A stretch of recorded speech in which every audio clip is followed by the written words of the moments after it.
Hello friends. आज की इस वीडियो में हम देखने वाले हैं स्विच स्टेटमेंट। तो ये हमारा लास्ट डिसीजन मेकिंग स्टेटमेंट है। इसके पहले जो हमने हमारे डिसीजन मेकिंग स्टेटमेंट है if, if else, nested if else ladder, वो हमने देखे हैं। अब आज हम देखने वाले हैं स्विच स्टेटमेंट। तो सिंटेक्स यहाँ दिया हुआ है। इसमें देखिए, स्विच कीवर्ड है, देन एक्सप्रेशन, देन केस, ये भी कीवर्ड है, then value one, then code, then break keyword. ठीक है, देन केस, वैल्यू टू, यहाँ कोड, ब्रेक, देन ऐसे मल्टीपल केसेस हम यहाँ लिख सकते हैं। देन डिफॉल्ट कीवर्ड एंड हमारा कोड यहाँ हम लिख सकते हैं। ठीक है, कोलन ऑपरेटर हम हर एक वैल्यू के बाद यहाँ यूज करते हैं। तो देखिए, इस एक्सप्रेशन में हम वैल्यू पास करने वाले हैं, कोई भी वैल्यू। ये एक्सप्रेशन एंड इसमें से एक वैल्यू, कोई भी एक value, that means value one, value two, value three, up to N value हम जो भी देंगे, उस वैल्यू से अगर हमारा एक्सप्रेशन मैच हो जाता है, ठीक है, वैल्यू से अगर हमारा एक्सप्रेशन मैच हो जाता है तो वो पर्टिकुलर केस जो है वो एग्जीक्यूट हो जाएगी। और ये एक्सप्रेशन अगर इसमें से किसी वैल्यू के साथ मैच नहीं होगा तो हमारे डिफॉल्ट केस जो है वो एग्जीक्यूट होगी। ठीक है, ये ब्रेक जो कीवर्ड हमने यहाँ लिखा है वो टोटली ऑप्शनल है। मैं आपको ये प्रोग्राम रन करके दिखाने वाली हूँ। अगर हम ब्रेक को ओमिट करते हैं तो आउटपुट क्या होगा, ब्रेक को रखेंगे तो आउटपुट क्या होगा, ये सब हम भी प्रैक्टिकली देखेंगे। ठीक है, तो हम देखेंगे स्विच स्टेटमेंट का प्रोग्राम यहाँ। तो यहाँ इक्लिप्स आईडी मैंने ओपन किया है। ठीक है, यहाँ मैं एक क्लास क्रिएट करती हूँ। ठीक है,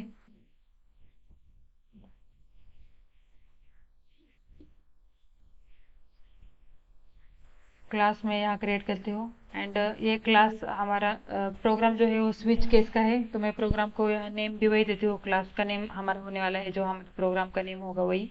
ठीक है, तो मैं यहाँ देती हूँ स्विच केस एग्जाम्पल। ठीक है, आपको नेमिंग कन्वेंशन के बारे में पता है।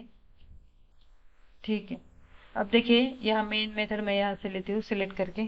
ठीक है, इससे मुझे खुद से यहाँ मेन का जो सिंटैक्स है वो राइट नहीं करना होता है। ठीक है, अगर मैं सिलेक्ट करती हूँ तो अब देखिए, हमें क्या करना है, एग्जाम्पल के थ्रू समझना है स्विच के स्टेटमेंट कैसे वर्क करता है। ठीक है, तो इसके लिए मैं एक वेरिएबल डिक्लेयर करती हूँ यहाँ, सपोज इंटीजर एक, एंड उसको कुछ वैल्यू असाइन करती हूँ, क्योंकि ये हम लोकल वेरिएबल यहाँ डिक्लेयर कर रहे हैं। तो यहाँ एक वैल्यू भी मैं यहाँ देती हूँ। ठीक है, सपोज मैंने वैल्यू दी यहाँ वन। ठीक है, कोई भी वैल्यू हम यहाँ दे सकते हैं। ठीक है, अब देखिए, स्विच के डेफिनेशन में हम स्विच के सिंटैक्स में हमने क्या देखा है, हम स्विच ये कीवर्ड लिखेंगे। ठीक है, देन एक्सप्रेशन, एक्सप्रेशन मतलब जो भी वेरिएबल हमने यहाँ डिक्लेयर किया है, ठीक है, वो यहाँ हम पास करेंगे। तो मैंने यहाँ एक डिक्लेयर किया है, वो पास करेंगे। और ये जो करली ब्रेस है ना, ये हमारे लिए कंपलसरी है, ये समझ लो आप। स्विच केस के साथ ये जो करली ब्रेस है ये कंपलसरी है।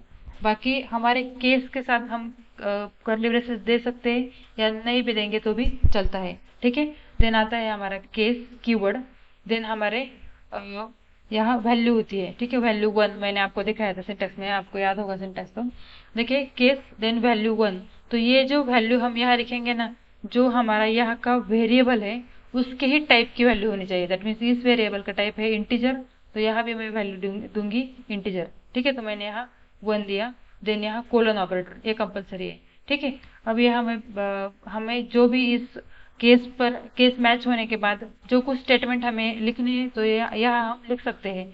अगर मल्टीपल है तो हम यहाँ करली ब्रेस देंगे, और सिंगल है तो हमें करली ब्रेस देने की कोई जरूरत नहीं है। ठीक है, तो system dot out dot println. ठीक है, एंड यहाँ हम प्रिंट करते हैं, मैं यहाँ लिखती हूँ एग्जीक्यूटिंग केस वन। ठीक है, एग्जीक्यूटिंग केस वन। ठीक है, एंड सेमीकोलन। ठीक है, ये हो गया हमारी फर्स्ट केस। ठीक है, इसके बाद ब्रेक, तो ये ब्रेक ऑप्शनल है, मैंने आपको बताया, पर मैं यहाँ ब्रेक यहाँ आपको लगा के दिखाती हूँ एक बार, एंड फिर ब्रेक को रिमूव करके भी मैं आपको दिखाऊंगी। ठीक है, अब सेम हमें राइट करना है अनदर केसेस के लिए। ठीक है, तो यहाँ मैं लिखती हूँ केस टू। ठीक है, ये सेम के देखो, केस हर एक केस जो है ना वो अलग होनी चाहिए, हमारी केस की जो वैल्यू है हर केस की अलग होनी चाहिए। अब मैंने यहाँ कॉपी पेस्ट किया तो एरर आई, ये कंपाइल टाइम एरर। ठीक है, अब देखिए मैंने टू किया, हमारी एरर चली गई। ठीक है, मैं यहाँ लिखती हूँ एग्जीक्यूटिंग केस टू। ठीक है, सेम मैं केस थ्री के लिए भी कर देती हूँ। ठीक है, केस 3, ठीक है, एग्जीक्यूटिंग केस 3, ठीक है, ब्रेक। अब देखिए अगर हम इन तीनों से अलग कुछ वैल्यू एंटर करेंगे, 1 2 3 के सिवाय और कुछ वैल्यू हम एंटर करेंगे, तो इसके लिए मैं यहाँ डिफॉल्ट स्टेटमेंट भी यहाँ लगा सकती हूँ, ठीक है, डिफॉल्ट, ठीक है, डिफॉल्ट एंड कोलन, ठीक है। तो यहाँ मैं प्रिंट कर देती हूँ एग्जीक्यूटिंग डिफॉल्ट, ऐसा भी मैं कर सकती हूँ। ब्रेक की यहाँ जरूरत नहीं है पर मैंने सेलेक्ट किया है अभी, तो ठीक है, एग्जीक्यूटिंग डिफॉल्ट केस, ठीक है।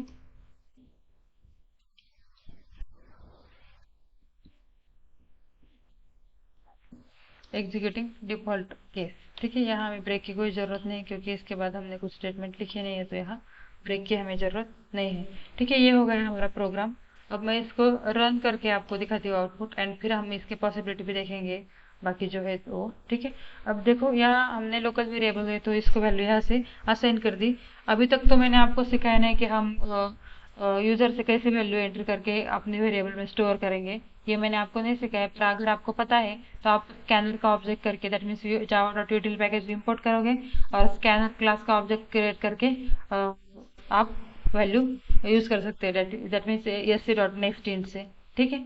तो यहाँ मैंने वैल्यू नहीं असाइन कर दी क्योंकि मैंने अभी तक आपको नहीं सिखाया ये, हम बस अभी डिसीजन मेकिंग स्टेटमेंट समझ रहे हैं, तो इसकी हमें कोई जरूरत है नहीं, ठीक है। यहाँ देखिए एग्जीक्यूटिंग केस 1, ठीक है। अब देखिए हमने यहाँ 1 दिया था तो यहाँ आया हमारा एग्जीक्यूटिंग केस 1। अगर हमने यहाँ 3 दिया समझो, ठीक है। अब ये क्या, यहाँ पहले दो से हमारे केस वैल्यू जो है मैच नहीं होगी, ये जो हमारे एक्सप्रेशन है, एक्सप्रेशन की वैल्यू इन दोनों केस से मैच नहीं होगी, तो थर्ड केस जो है हमारे एग्जीक्यूट हो जाएगी। ये भी प्रोग्राम रन करके देखते हैं, ठीक है। देखिए यहाँ आउटपुट आ गया एग्जीक्यूटिंग केस 3। अब देखिए मैंने आपको बोला था कि ये जो ब्रेक स्टेटमेंट है ना ये ऑप्शनल है, ठीक है। समझो हमने ब्रेक स्टेटमेंट नहीं दिए, ठीक है, ब्रेक स्टेटमेंट हमने यहाँ नहीं लगाए, तो क्या होता है देखिए, मैं यहाँ प्रोग्राम रन करके आपको दिखाती हूँ, ठीक है। यह आउटपुट आप देख सकते हैं, देखिए अब यह क्या है, executing case 3 and executing default case, ठीक है। ऐसा क्यों हुआ, क्योंकि हमारे एक्सप्रेशन की वैल्यू, दैट मीन्स वेरिएबल की वैल्यू यहाँ 3 थी, तो हमारी केस किससे मैच हो गई, 3 से, ठीक है। एंड इस 3 के बाद जितने भी नंबर ऑफ केसेस आएंगे ना वो सब क्या हो जाएंगे, प्रिंट हो जाएंगे। अब मैं यहाँ 1 कर देती हूँ, यहाँ ब्रेक नहीं लगेगा तो क्या होगा, हमारे कोड में हमने जितने भी लिखे हैं ना, executing case 1, executing case 2, executing case 3, executing default case, सब के सब एग्जीक्यूट हो जाएंगे क्योंकि हमने यहाँ ब्रेक नहीं लगाया, ठीक है।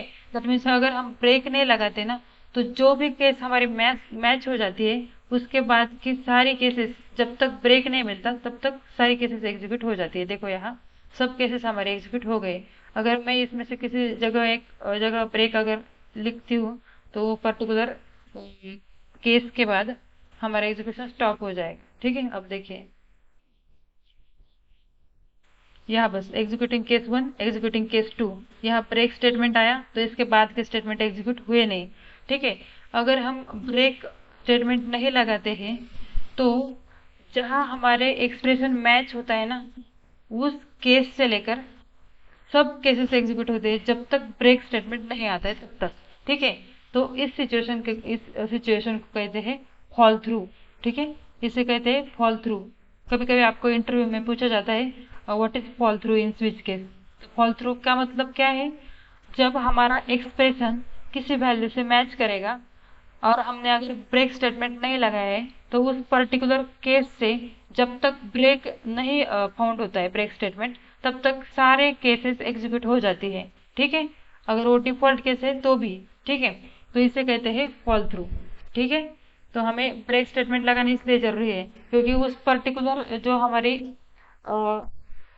हमारा पर्टिकुलर केस है वही एग्जीक्यूट हो जाए, ठीक है। तो इसके लिए हम यहाँ ब्रेक स्टेटमेंट लगाते हैं, दैट मीन्स ये मैंडेटरी है, बट हम लगाते क्यों है, क्योंकि बस वो पर्टिकुलर केस ही एग्जीक्यूट हो जाए जिससे हमारी एक्सप्रेशन हमारा मैच हो जाए, ठीक है। अब रही बात डिफॉल्ट की, तो ये डिफॉल्ट भी लास्ट में ही ऐड करना कंपलसरी नहीं है। देखो मैं आपको फर्स्ट ऐड करके दिखाती हूँ डिफॉल्ट, तो भी चलता है, ठीक है। डिफॉल्ट मैंने यहाँ लिखा, ठीक है। अब देखिए कंपाइल टाइम तो कोई एरर आपको दिख नहीं रही है, ठीक है। कंपाइल टाइम एरर आपने पहले देखे, अब देखो मैं इसकी वैल्यू रिमूव करती हूँ तो यहाँ एरर आ गई, आई ना, तो इसको हम बोलते हैं कंपाइल टाइम एरर। इसमें से अगर ये गलत हो गया तो यही पे एरर शो हो जाती है। ठीक है, अब देखो यहाँ मैंने डिफॉल्ट केस टॉप में लगाई तो हमें कुछ एरर नहीं आई। ठीक है, मैं आपको रन करके भी दिखाती हूँ यही प्रोग्राम। सेम सेव किया मैंने कंट्रोल एस से। अब देखो एग्जीक्यूटिंग केस 3, क्योंकि यहाँ हमारी वैल्यू 3 है और इसी से मैच हो गई। ठीक है, तो ये भी हमें ऐसे ही लिखना है, ऐसे कोई बात नहीं, दैट मीन्स लास्ट को ही हमें डिफॉल्ट स्टेटमेंट ऐड करना है, ये भी बात नहीं है। बट हमें आदत हो गई है। हमने बुक में भी ऐसा ही देखा है, जो प्रोग्राम हमने आज तक किए उसमें भी हम डिफॉल्ट लास्ट में ऐड करते हैं। तो कोई बात नहीं, ये भी बेटर प्रैक्टिस है कि आप लास्ट में ही ऐड करो, बट ये कंपलसरी नहीं है, बस मुझे ये दिखाना था आपको। ठीक है, आई होप स्विच केस का जो प्रोग्राम है वो आपके समझ में आ गया होगा। अगर आपको मेरी ये वीडियो अच्छी लगी है तो प्लीज़ वीडियो को एक लाइक करना, चैनल को सब्सक्राइब करना एंड बने रहिए ना मेरे इस चैनल के साथ। Thank you.